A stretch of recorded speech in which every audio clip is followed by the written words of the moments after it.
dando continuidade aqui, depois de nós ajustarmos aí as questões tecnológicas, né? Esse trabalho a gente vem desenvolvendo desde 2016, quando a gente fechou um ciclo de trabalho de gestão no Ministério da Saúde, como o próprio João falou aí, né? Então, esse interesse pela gestão municipal, ela vem há muito tempo. Como ele disse, eu sou docente aqui da UFPB, mas tive a oportunidade de desenvolver ações na Secretaria de Estado da Saúde, aqui na Paraíba, onde fui coordenador de planejamento, no município de Campina Grande, onde fui secretário municipal, e no Ministério da Saúde, onde eu tive a grata satisfação de trabalhar por mais de 13 anos em várias gestões aí no governo federal, né? Então, esse trabalho ele foi baseado em discussões feitas nesse arco de tempo e, efetivamente, a gente não pode esquecer que esse processo de institucionalização do Sistema de Saúde tem esse caráter federativo, intergovernamental. Acho que as falas que me antecederam reforçam isso, né? Trouxe novas competências e responsabilidades governamentais que implicam um conjunto de negociações e pactuações que influenciam o campo da gestão, né?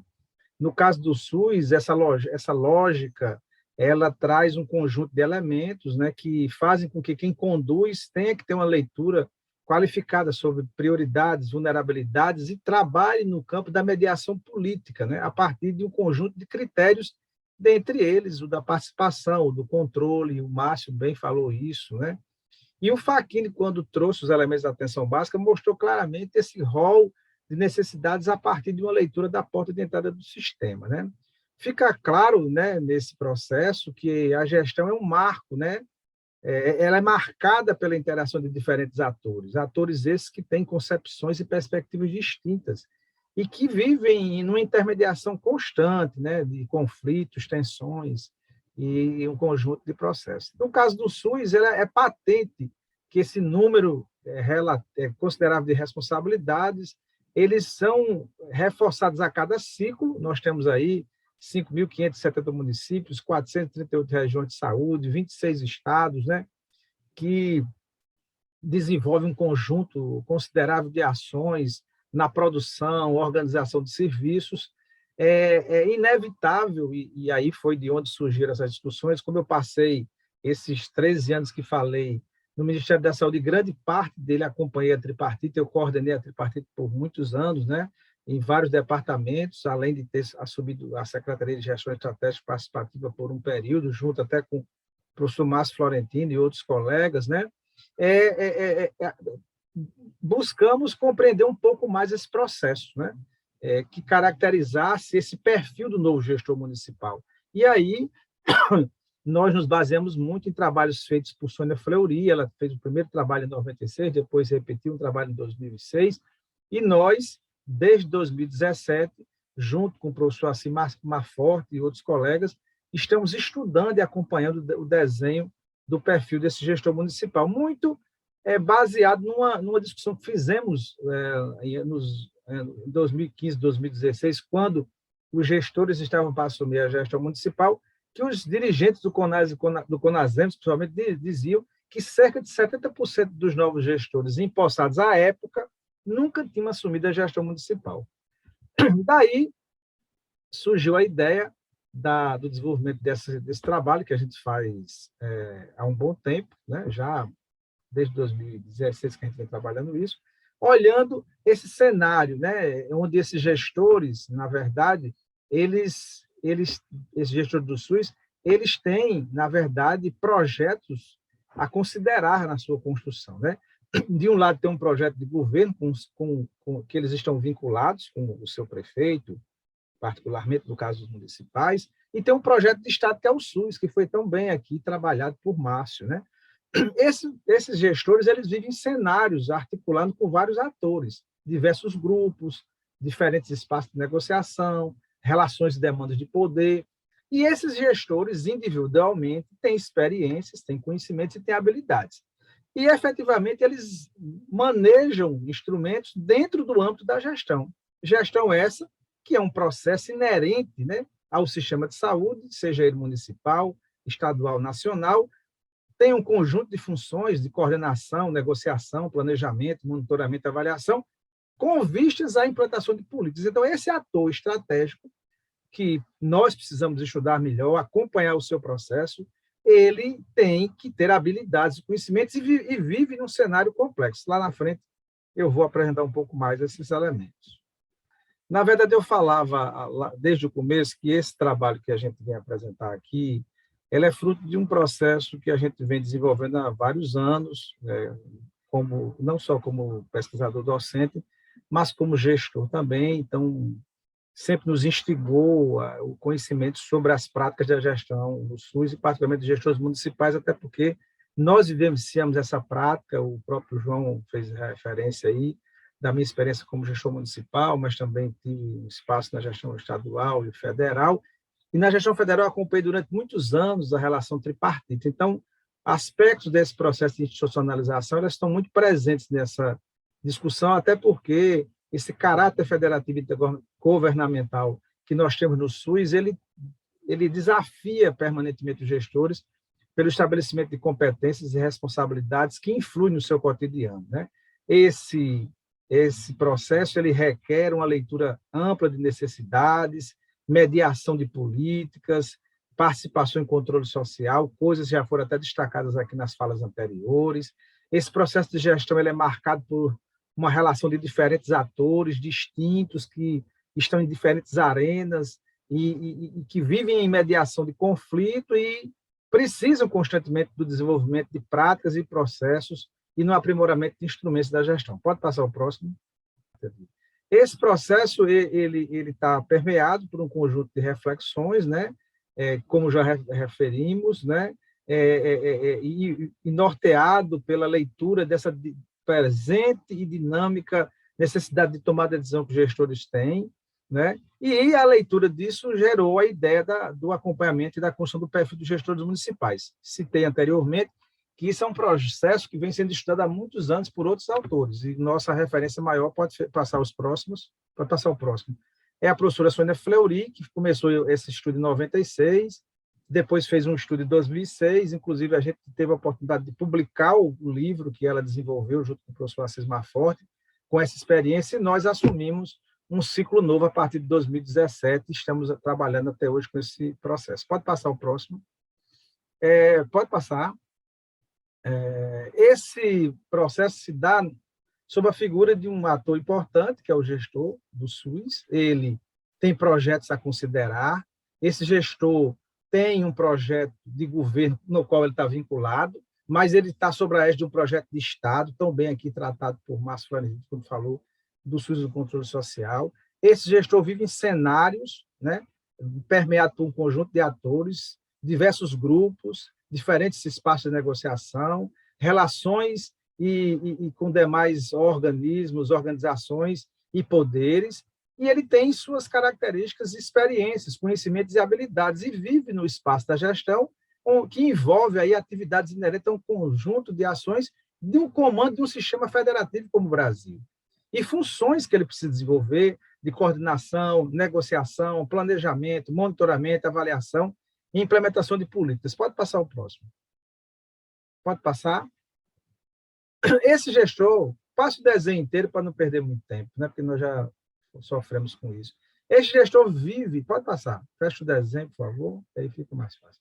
Esse gestor vive num espaço, né, desse sistema, ele é premido por demandas, precisa utilizar um conjunto considerável de recursos, dentre os materiais, força de trabalho, orçamento, para, numa leitura feita através do conjunto de instrumentos com os quais ele lida, desenvolver ações que vão alterar um quadro que ele identifica através de uma análise de situação ou de processo e que vão atuar sobre essas demandas. Esse gestor ele precisa ter um conjunto de ferramentas para isso. Pode passar? Pode passar. Pode passar.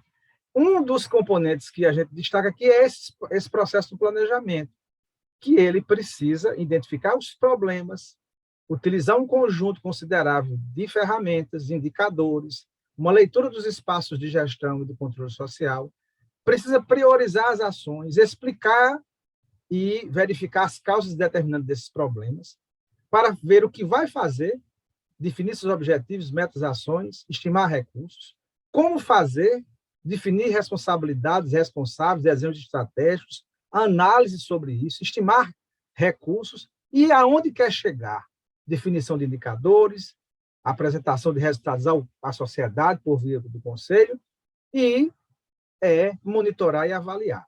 Esse gestor tem que ter habilidades que não são quaisquer habilidades. Pode passar? E ele precisa fazer isso no marco de tempo, tendo os instrumentos de planejamento como elementos fundamentais. O seu plano, suas programações e seus relatórios. Pode passar? E aí, esse gestor e gestora, vou falar gestora, porque daqui a pouco vocês vão saber que eu vou falar mais gestora do que gestor. Ele viveu recentemente um problema, uma crise sanitária mundial, né, com a pandemia que afetou o mundo inteiro. O Brasil foi um dos países mais afetados, nós passamos mais de 600 mil mortos, né? Podia ter sido menos, infelizmente, eu avalio que a condução federativa da pandemia fragilizou bastante, e isso não sou eu que estou dizendo do ponto de vista pessoal, estudos comprovam isso, e não são poucos, são muitos, né? Se a gente tivesse tido uma condução federativa mais qualificada, principalmente por parte das ações do governo federal, a gente poderia ter menos mortes nesse país. Mas, efetivamente, temos que aprender com o que aconteceu para não repetir o processo. Então, essa emergência produziu uma nova situação. Tivemos que construir e produzir um conjunto de informações para a sociedade, planos, trabalhar com gestão territorial, com compra e distribuição de insumos em tempo recorde, contratação de profissionais, edição de normas. Eu faço um estudo com a professora Floriana Fleury e o professor Assis Marforte, já publicamos recentemente alguns artigos sobre isso, mostrando o trabalho dos gestores estaduais na condução da pandemia e na produção de normas e decretos para regulamentação e enfrentamento à pandemia, o que mostrou uma ação muito proativa, a definição de políticas, garantia de emprego e renda, mediação de conflitos, e tudo isso mudou muito a face dessa relação e ainda mais levou pressão sobre esses gestores. Pode passar? Esses gestores precisam ser estudados por nós, porque a gente tem que saber com que eles interagem, com que eles negociam, com que eles compartilham responsabilidades, quem orienta sua tomada de decisão, quais são seus principais desafios, e olhando essas funções gestoras, verificar como eles constroem suas agendas cotidianas, né? E esse foi mais um dos elementos que desafiou a nossa equipe, né, de pesquisa a desenvolver o trabalho que brevemente nós estaremos apresentando aqui com alguns resultados sobre o Sergipe. Pode passar? Esses gestores e gestoras, né, eles vivem em espaço de arranjo federativo importante. Aqui no centro, nós destacamos a CIR, a CIB e a CIT, que são espaços de inter-relação federativa, permeada pela relação com os conselhos, mas também num espaço mais amplo de relação com outros poderes e outros atores, né? E com a sociedade como um todo. Então, não é qualquer lugar que esses gestores ocupam. Eles têm uma forte conexão e inserção no debate, não só da saúde, mas da sociedade. Pode passar o próximo. Pode passar. Pode passar. Pode passar o desenho inteiro, que são demora. Então, essa perspectiva, somada ao que eu já falei, mostra que essa gestora, né, ela está no centro de um complexo. Ela, como falamos, é premida por demandas, não pode esquecer nunca dos espaços de controle social, seja conselho ou conferência, até para valorizar a fala do nosso colega Márcio, que de lá temos os elementos centrais para leituras e perspectivas de política e construção das mesmas, para formulação e implementação. Então, esse gestor, gestora, ele precisa ter capacidade de uma leitura estratégica, de formulação e implementação, e também precisa entender que ele vive em espaço de conflito, de cooperação, de corresponsabilidade e de pactuação de políticas, tendo sempre que de forma qualificada, monitorar e avaliar suas ações para poder tomar decisões. Então, esses elementos todos que nós estamos trazendo aqui nos fizeram construir uma leitura e buscar uma leitura sobre os gestores a partir da pesquisa que apresentarei daqui a pouco com alguns resultados. Pode passar? A pesquisa tem essa matriz, ela vem sendo desenvolvida desde 2017, numa parceria entre a nossa universidade, o Centro de Estudos Estratégicos da Fiocruz, o Conasems, e aqui eu faço menção ao Conasems como um parceiro muito forte, e como estou em Sergipe, vou fazer menção aqui a Enoc e a Salviano, que foram dois grandes parceiros, com todos os secretários executivos dos COSEMES, no desenvolvimento dessa pesquisa. Essa pesquisa tem um conjunto de elementos que compõem o perfil do gestor, dados pessoais, informações de suas experiências, um conjunto de eixos sobre desafios, dos quais eu trarei alguns aqui, uma leitura sobre participação na CIB, na CIT, no Conselho. Esse eu não vou trazer os dados, porque é muito material, e além da leitura da relação deles com um conjunto de processos de acesso a serviços e ações. Como o tempo era curto, eu recortei o material, mas eu tenho todo o material de todos os estados brasileiros prontos com a nossa equipe de pesquisa à disposição de quem quiser debater conosco. Pode passar o próximo.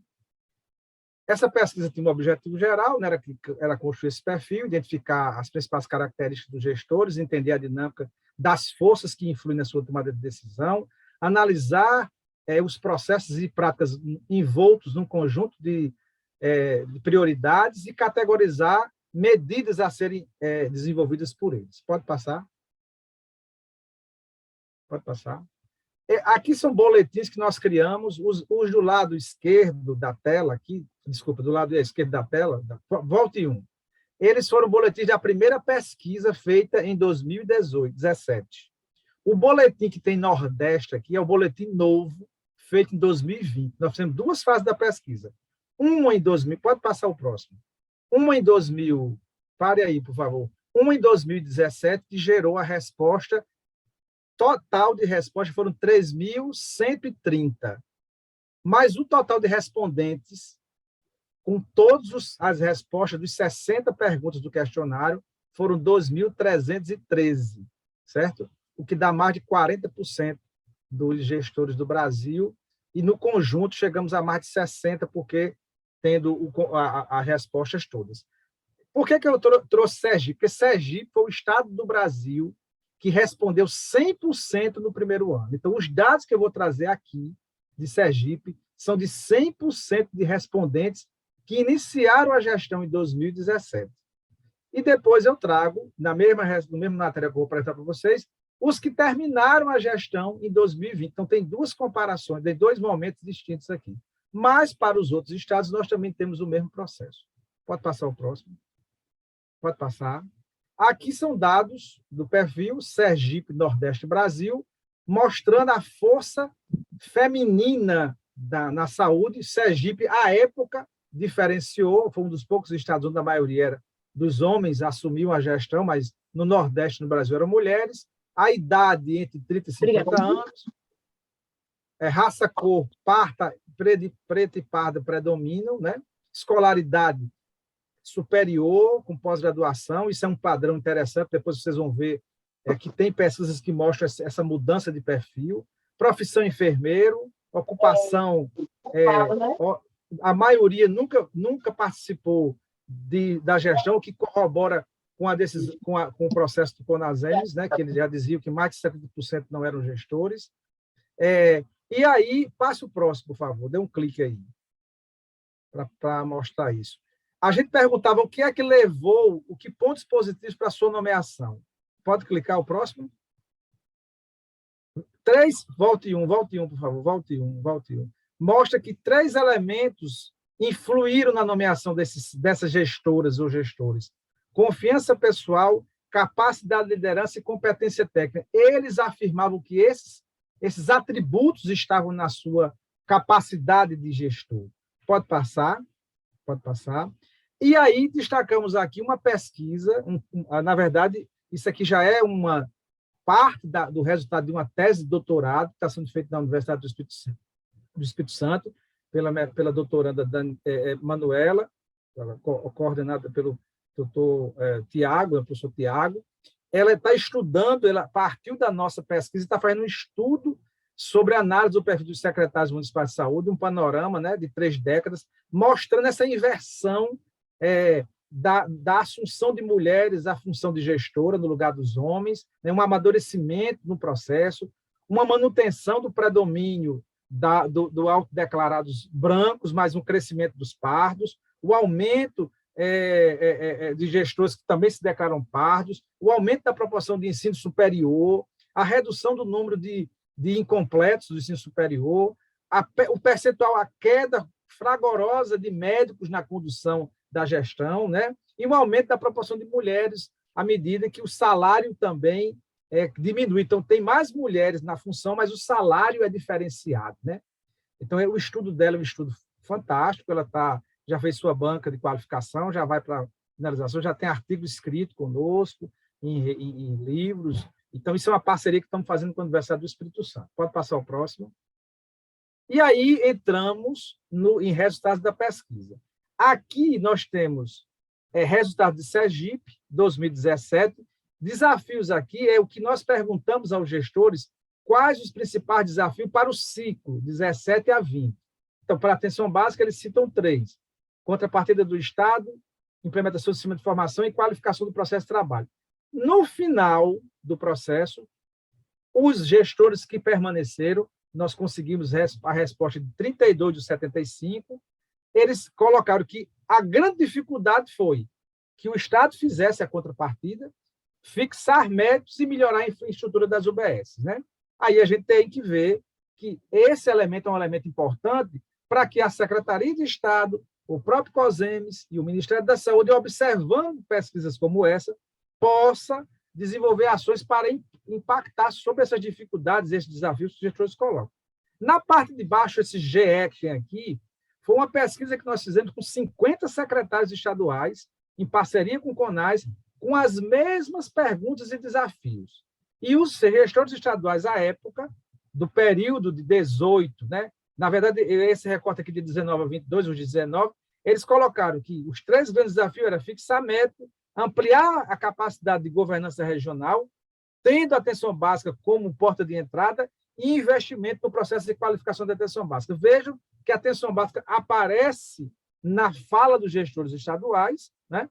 E corrobora com aquelas necessidades dos gestores municipais. Pode passar o próximo. No planejamento, os 3 grandes desafios apontados no começo da gestão eram qualificar as equipes com relação à prática de planejamento, o uso de indicadores para os próprios instrumentos e fortalecer o sistema do relatório de gestão nessa perspectiva. No processo da dificuldade encontrada já no final da gestão, o sistema de informação foram os mais complexos a serem implementados, indicadores que apareceu em segundo lugar continuou como um grande desafio, uma grande dificuldade, e fortalecer as equipes regionais para o planejamento aparece também aqui como elemento fundamental. Os gestores estaduais apontaram qualificação dos instrumentos, então, corrobora com o que os secretários estão dizendo, integração de prática de planejamento e monitoramento, né? E qualificação das equipes para o planejamento local. Pode passar o próximo? Pode passar. Média complexidade, garantia de exames e consultas, mais recursos por parte do Ministério e organização de serviços. Isso eram os 3 grandes desafios no começo da gestão. Em 2020, garantir consultas e exames continuou como elemento central, profissionais especializados em segundo e maior apoio técnico e financeiro da Secretaria como terceiro, que não aparecia no início da discussão dos anos de 17. E o Estado, a organização de serviços regionais para consulta dos exames, ele se articula com essas 3 primeiras esses elementos colocados pelos municípios, mais recursos por parte do Ministério, aparece, idem ao que está sendo colocado já nos desafios de 17, e implementar centrais de regulação com fortalecimento da atenção básica. Pode passar o próximo. Com relação à regionalização, ampliação de recursos, tendo em vista as diferenças regionais, disponibilizar recursos e apoio dos estados, né, conforme pactuação, e fortalecer assim eram os grandes desafios. Em 2020, novamente ampliar recursos com base em diferenças regionais, isso é importante, isso aqui entra a discussão de planejamento regional, a alocação de recursos com base em necessidades regionais, um melhor aporte de recursos com participação do governo federal e do Ministério da Saúde, maior apoio técnico do Ministério e fortalecimento da regionalização como estratégia de qualificação. E o Estado reforça a ideia da necessidade do fortalecimento regional, com qualificação e descentralização, fortalecimento da CIR e implementação de mecanismos de governança. Vejam que a CIR aparece com muita força. É um espaço que precisa ser mais bem explorado, mais bem trabalhado, apoiado pelos gestores, porque é um espaço de reflexão crítica e de construção de uma pactuação forte. Pode passar o próximo. Gestão do trabalho, cargos, implementação do plano de cargos, carreiras e salários, pactuação de diretrizes para fortalecimento de fixação de trabalhadores, o que casa com a leitura da fixação, particularmente de médicos, maior apoio do Ministério da Saúde na garantia da fixação de profissionais, que também se vincula com essa discussão, implementação de cargos e salários continua como dificuldade de 2020, aí aparece a parceria do Estado no desenvolvimento de estudos, olhe bem, que possa apontar estratégia de financiamento visando fixação de profissionais. Mais uma vez, a fixação de profissionais como aporte isso. E nós, que somos das universidades, que temos essa entrada com as residências multiprofissionais, com as residências médicas, com a formação acadêmica, podemos entrar nesse debate no sentido de como fixar e como manter esses profissionais que passam por um período de formação e que precisam estar dentro do sistema. Maior apoio do Ministério no sentido de garantir formação e qualificação e fixação dos profissionais. Os próprios gestores estaduais reforçam isso com as suas afirmativas. Pode passar o próximo. E aí, já entrando na finalização do trabalho, a gente levantou agendas estratégicas que efetivamente, que elementos seriam esses? Pode passar, por favor. Pode passar. Na parte de cima, e isso é COSEMES, Sergipe, tá? Pergunta Sergipe. Que ações implementar? Em 17, auxiliar o gestor no diálogo com os órgãos de controle, realizar oficinas, aproveitando o nome da CIC, com temas diversos, fortalecer ações regionais e conselhos por parte do COSEMES. Né? O que é que eles fizeram? O que é que a gente perguntou? O que foi priorizado daquilo que vocês destacaram como ações? E aí, o COSEMES respondeu que isso aí foi nacional, mas repercutiu também em Sergipe. O COSEMES investiu muito no apoio institucional. Então, o apoio institucional cresceu muito. E isso ajuda as ações de diálogo e as ações e oficinas de formação.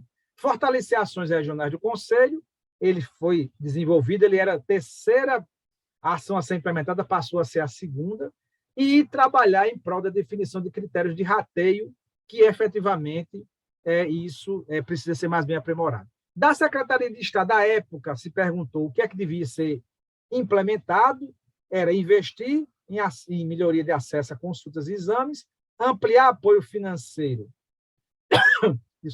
para a melhoria de acesso à população e implementar um amplo processo de capacitação dos gestores municipais. O que foi que os gestores de Sergipe disseram que foi priorizado até 2020.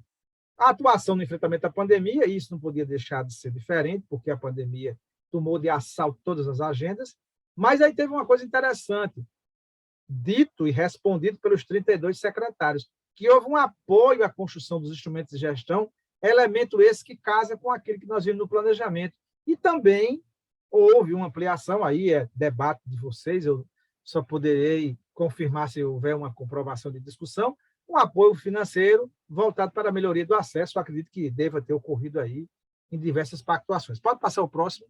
Com relação ao Ministério da Saúde, o que é que eles apontaram, os gestores de Sergipe, à época, como ações importantes a serem implementadas? Ampliar financiamento de programas estratégicos, ampliar apoio na atenção básica e vigilância e fortalecer diálogo com os órgãos de controle.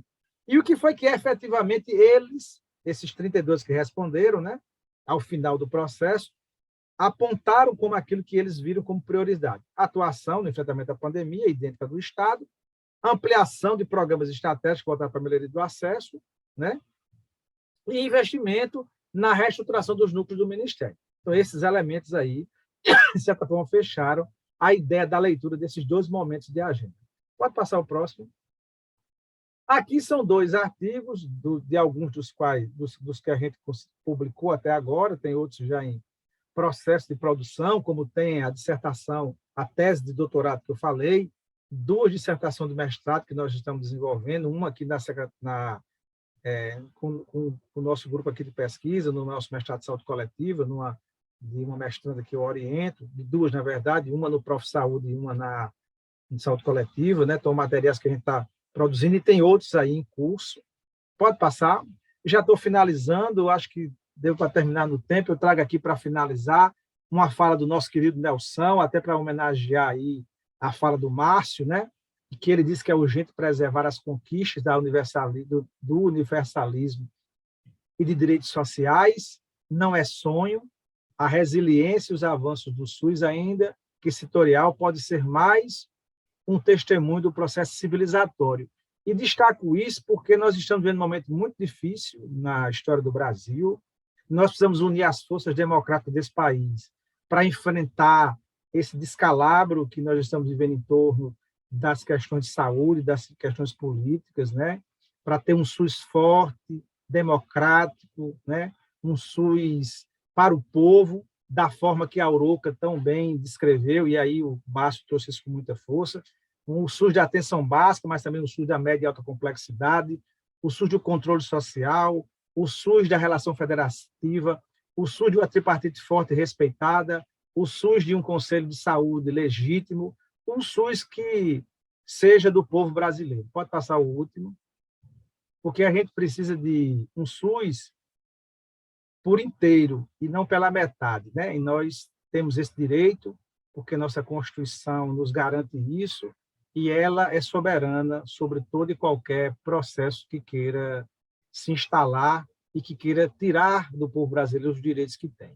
Muito obrigado, espero que eu tenha contribuído com o seminário e agradeço o espaço.